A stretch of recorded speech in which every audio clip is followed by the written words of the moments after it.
کیا جسٹس قاضی فائز عیسیٰ کے خلاف ریفرنس دائر کرنے میں عمران خان کا کوئی ہاتھ نہیں تھا؟ کیا واقعی جسٹس قاضی فائز عیسیٰ کے خلاف ریفرنس سے لے کر تمام شواہد اکٹھے کرنے تک تمام تر جو انوالومنٹ تھی وہ اس ٹائم کی ملٹری اسٹیبلشمنٹ ہی کی تھی، یا اس میں عمران خان یا اس کی جو انتظامیہ ہے وہ بھی استعمال ہوئی؟ عمران خان کیا واقعی درست کہہ رہے ہیں کہ جسٹس قاضی فائز عیسیٰ کو وہ جانتے ہی نہیں تھے اور یہ تمام تر جو ریفرنس کی کارروائی ہے یہ کسی اور کے کہنے پہ کی گئی؟ السلام علیکم، فیک نیوز بسٹر ود فخر درانی میں خوش آمدید۔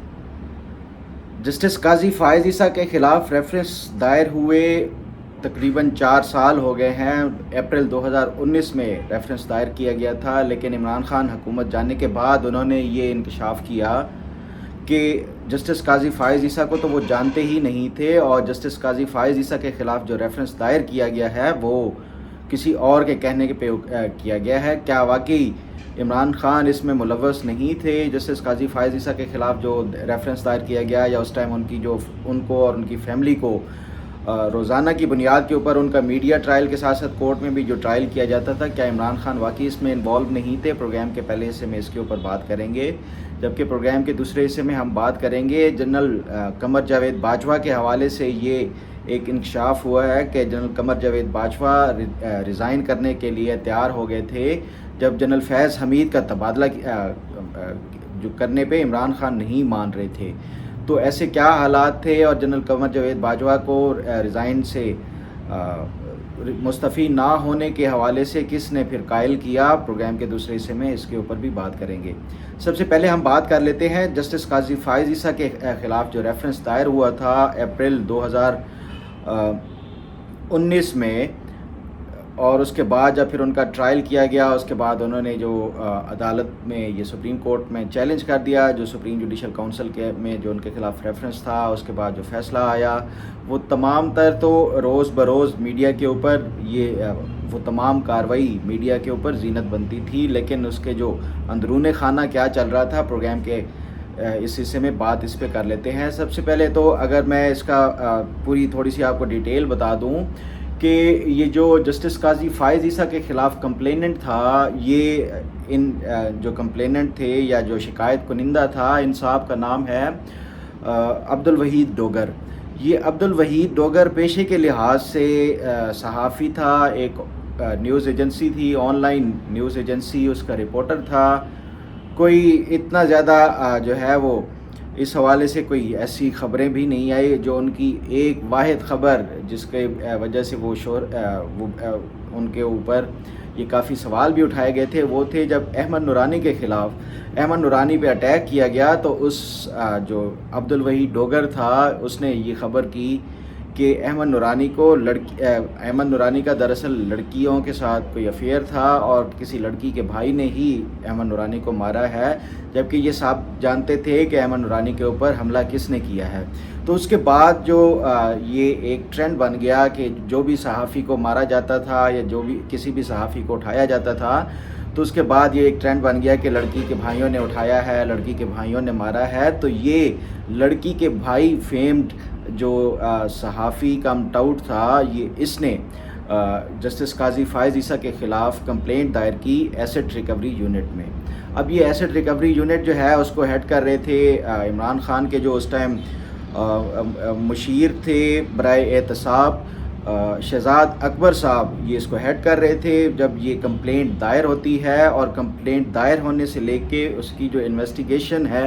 کیونکہ آپ یہ اس طرح نہیں کر سکتے کہ جو حکومتی لیول پہ کوئی بھی پریزیڈنشل ریفرنس جاتا ہے کسی جج کے خلاف، تو ایسے نہیں کہ کوئی ایرا گیرا منہ اٹھا کے آ جائے کوئی کمپلینٹ جج کے خلاف اور صدر صاحب جو ہے وہ اس ریفرنس کو فائل کر دیں۔ یہ وزیر اعظم جو ہے وہ فارورڈ کرتا ہے صدر کو، صدر آگے جو ہے وہ سپریم جوڈیشل کونسل میں فائل کرتا ہے۔ تو یہ ایسے نہیں ہو سکتا، اس کے لیے باقاعدہ جو الزامات لگائے گئے ہیں اس کی پریلیمنری جو ہے وہ انویسٹیگیشن یا تحقیقات کی جاتی ہیں، شواہد اکٹھے کیے جاتے ہیں، اس کی بنیاد کے اوپر، ٹھوس بنیاد کے اوپر ہی ججوں کے خلاف کوئی ریفرنس دائر کیا جاتا ہے۔ اب جسٹس قاضی فائز عیسیٰ کے خلاف جب یہ ریفرنس دائر ہوا، کمپلینٹ دائر ہوئی ARU میں، جو ایسٹ ریکوری یونٹ تھا، وہ 10 اپریل 2019 کو کمپلینٹ دائر کی گئی عبدالوحید ڈوگر کے نامی شخص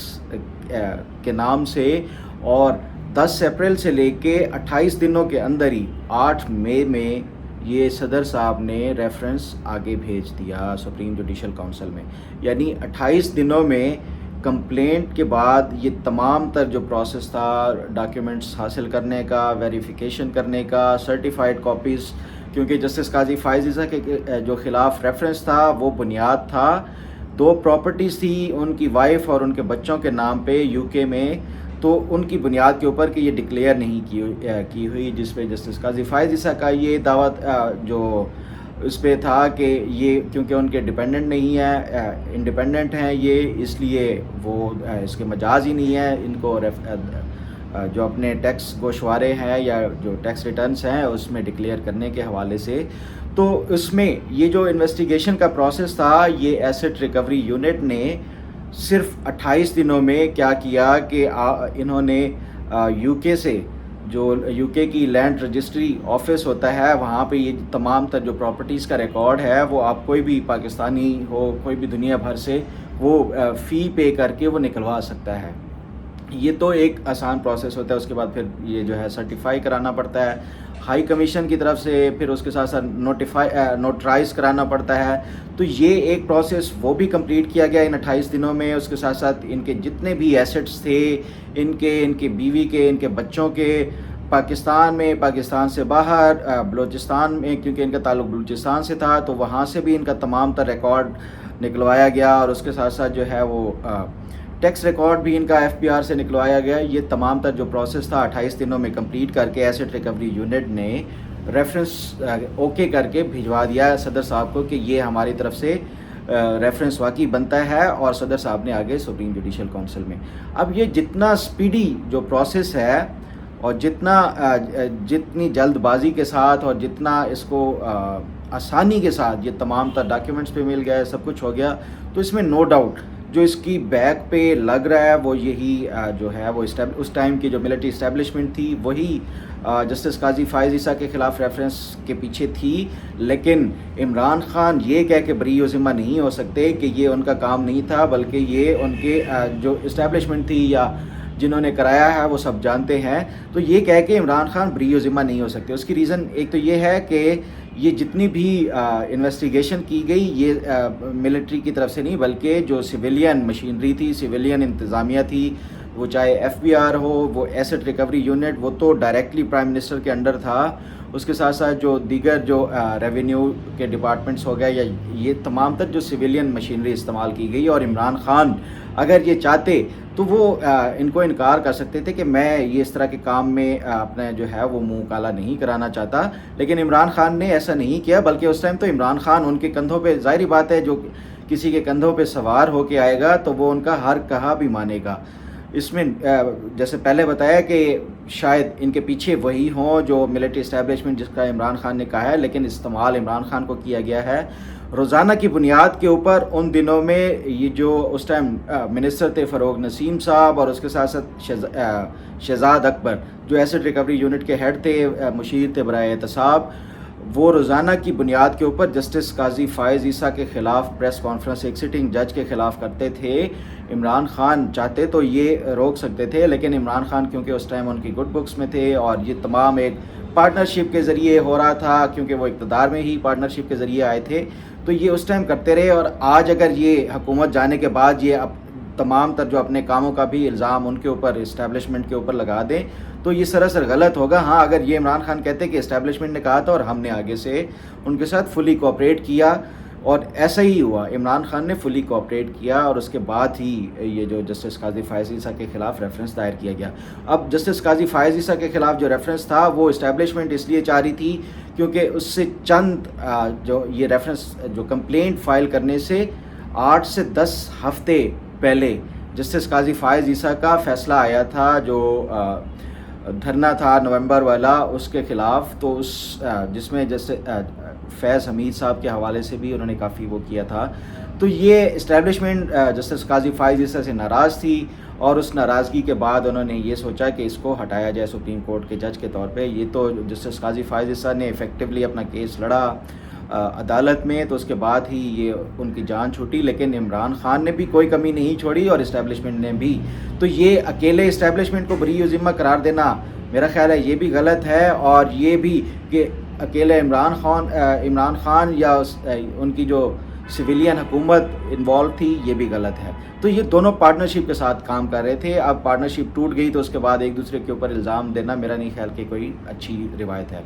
اب بات کر لیتے ہیں جنرل باجوہ کے حوالے سے. آج ایکسپریس ٹریبیون کے جو ایک مایہ ناز رپورٹر ہیں کامران یوسف، انہوں نے یہ خبر دی ہے کہ جنرل باجوہ نے اکتوبر 2021 میں غالباً ریزائن کرنے کے حوالے سے انہوں نے ریزائن کرنے کا عمران خان کو ٹیلی فون کر کے کہا کہ وہ استعفیٰ دے رہے ہیں. اس کی بیک گراؤنڈ جو کامران یوسف صاحب نے یہ بتائی ہے کہ جب مارچ میں 2021 میں عبدالحفیظ شیخ جو اس ٹائم وزیر خزانہ تھے وہ سینٹ کے انتخابات ہارے، تو اس کے بعد عمران خان کو کہا گیا کہ آپ ووٹ آف کانفیڈنس لیں پارلیمنٹ سے. عمران خان کو ووٹ آف کانفیڈنس لینا پڑا جب پارلیمنٹ سے، تو تمام جو اسٹیبلشمنٹ تھی اس ٹائم کی انہوں نے بھرپور سپورٹ کی اور عمران خان کو ووٹ آف کانفیڈنس لے کر دیا. اور عمران خان جو اعتماد کا ووٹ تھا وہ لینے کے بعد اس کے بعد یہ خبر میں کامران یوسف صاحب کی خبر میں یہ بھی لکھا ہے کہ اس کے بعد جنرل باجوہ نے عمران خان کو کہا کہ اب جو ہے وہ ملٹری آپ کو اس طرح سپورٹ نہیں کرے گی، اب ملٹری جو اپنا ایک آئینی رول ہے وہ ادا کرے گی اور آپ کو اس طرح سے بلینکٹ سپورٹ نہیں دی جائے گی جو ہر لحاظ سے. تو اس کے بعد یہ کہتے ہیں کہ ان کے جو تعلقات تھے ملٹری اسٹیبلشمنٹ کے اور عمران خان کے وہ دن بدن بگڑتے گئے، اور پھر حالات اس نہج پہ پہنچ گئے کہ جنرل باجوہ نے عمران خان سے ملاقات کر کے کہا کہ جنرل فیض حمید اگر آرمی چیف بننا چاہتے ہیں تو ان کو کور کمانڈ کرنی پڑے گی، اور اس حوالے سے وہ ان کا ٹرانسفر کرنا چاہتے ہیں. عمران خان نہیں مان رہے تھے. پھر عمران خان نے کہا کہ اچھا یہ ستمبر کی بات ہے 2021 کی. یہ کامران یوسف صاحب یہ بھی کہتے ہیں کہ عمران خان نے ان سے کہا کہ 1 مہینہ مزید دے دیں، اس کے بعد ان کا جو ہے وہ ٹرانسفر کر دیں گے. جنرل باجوہ نے ان کو 1 مہینے کے بعد دوبارہ سے ریمائنڈ کرایا کہ اب 1 مہینہ ہو گیا، ان کو کور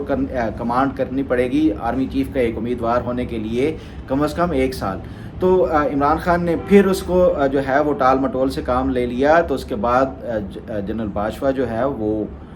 کہتے ہیں کہ ان کے ساتھ کوئی آپس میں تلخ کلامی بھی ہوئی، اور اس کے بعد پھر جنرل باجوہ یہ چلے گئے، جس کے بعد عمران خان نے پھر پیچھے سے پیغام بھیجوایا جنرل باجوہ کو کہ ٹھیک ہے آپ کر دیں، اس کا نوٹیفائی کر دیں.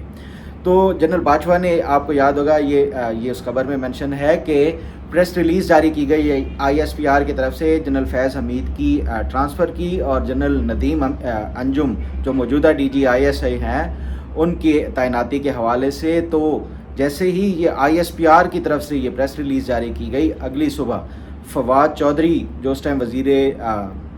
اطلاعات تھے انہوں نے یہ بیان جاری کر دیا کہ DGISI لگانے کا پرائم منسٹر کے پاس اتھارٹی ہے اور وہ مجاز ہیں. تو کہتے ہیں کہ اس ٹائم جنرل باجوہ کو جو ہے اور اس ٹائم کی جو ملٹری کی لیڈرشپ تھی ان کو سخت غصہ آیا، اور پھر انہی دنوں میں جنرل قمر جاوید باجوہ نے ٹیلی فون کیا جو پرائم منسٹر کے پرنسپل سیکرٹری تھے اعظم خان، ان سے کہا کہ انہوں نے پرائم منسٹر سے بات کرنی ہے.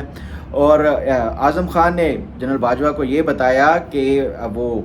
پرائم منسٹر صاحب میٹنگ میں مصروف ہیں، بعد میں بات ہو جائے گی. تو اس پہ انہوں نے کہا کہ ٹھیک ہے ان سے کہہ دیجیے گا کہ میں ریزائن کر رہا ہوں. تو یہ جو کامران یوسف صاحب کی سٹوری ہے وہ کہتے ہیں کہ جیسے ہی انہوں نے یہ ریزائن کا وہ کیا، ٹیلی فون پہ اطلاع دی، تو اس کے بعد تھرتلی مچ گئی وزیر اعظم ہاؤس میں بھی. اور پھر انہوں نے جو پرائم منسٹر صاحب تھے انہوں نے جنرل فیض حمید کو فون کیا کہ جنرل باجوہ تو مستعفی ہونے جا رہے ہیں، اس وجہ سے یہ جو ٹرانسفر والی بات ہے. تو اس کے بعد کہتے ہیں کہ پھر کور کمانڈرز اور یہ بھی ایکٹیو ہوئے اور انہوں نے جنرل باجوہ کو منایا کہ مستعفی نہ ہو، اور عمران خان تب پھر یہ مانے جو جنرل فیض حمید کے ٹرانسفر کے حوالے سے بطور کور کمانڈر پشاور کے. اسی دوران یہ خبر میں یہ بھی انکشاف ہوا ہے کہ یہ عمران خان نے جب یہ ان کو کہا کہ ٹھیک ہے وہ اگری ہیں، تو اس کے بعد انہوں نے پھر بنی گالہ میں میٹنگ کی جنرل باجوہ کے ساتھ اور ان کو اگلی صبح پھر بلایا. تو جو مختلف جو میرے بھی ذرائع اس ٹائم انہوں نے یہ بتایا تھا کہ جب جنرل باجوہ کی ملاقات ہوئی وہاں پہ بنی گالہ میں، تو جنرل باجوہ نے بنی گالہ میں چائے نہیں پی، کیونکہ یہ اس ٹائم تک یہ مشہور ہو چکا تھا کہ یہ جو جادو کے حوالے سے یہ کچھ پڑھ کے پھونکتے ہیں، جو بنی گالہ کی جو مکین ہے یعنی بشرا بی بی کا، تو یہ نہ ہو کہ کوئی وہ پھر دم کر دیں اس طرح کا. تو جنرل باجوہ نے چائے تک نہیں پی بنی گالہ میں، اسی وجہ سے کہ کہیں بشرا بی بی نے کوئی پھونک نہ مار دی ہو اس پہ. تو یہ تو ایک ایسے قسم کے انکشافات ہیں کہ عمران خان جو اسرٹ کرنا شروع ہو گئے تھے اور اپنی بات منوانے کے حوالے سے اس حد تک پہنچ گئے تھے کہ جنرل باجوہ کو مستعفی ہونے کا ٹیلی فون کر کے یہ بتانا پڑا کہ وہ مستعفی ہوتے ہیں اگر میرے جو یہ ٹرانسفر پوسٹنگ کا وہ ہوگا. کیونکہ وہ اس میں یہ بھی سٹوری میں مینشن ہے کہ جنرل باجوہ نے کہا کہ آپ پنجاب پولیس کی طرح ٹریٹ نہیں کر سکتے جو پاکستان آرمی ہے. تو یہ تو جو عمران خان نے آخری دنوں میں کیا فوج کے ساتھ، میں یہ سمجھتا ہوں کہ جو انسٹیٹیوشنل جو آپ کی وہ ہوتی ہے یادداشت ہوتی ہے یا میموری ہوتی ہے، وہ لانگ لاسٹنگ ہوتی ہے بجائے اس کے کہ جو انڈیویجول جو میموری ہوتی ہے. عمران خان نے جو کچھ کیا وہ ایک انڈیویجول کے طور پہ، لیکن جو فوج ہے وہ انسٹیٹیوشنل میموری کے طور پہ اس کو یاد رکھے گی. اور جس طرح عمران خان نے فوج کو اس کے بعد حکومت جانے کے بعد بھی لان تان کی اور جو جس طرح کے القابات سے نوازا ہے، تو مجھے یہ کبھی کبھی یہ شک ہوتا ہے کہ یہ عمران خان کے جو ملٹری اسٹیبلشمنٹ کے ساتھ جو ریلیشنس ہیں وہ دوبارہ سے بہتر ہونے میں بڑا ٹائم لگے گا. امید ہے آپ کو آج کا پروگرام بھی پسند آئے گا. اللہ تعالیٰ آپ کا حامی و ناصر ہو. اللہ حافظ.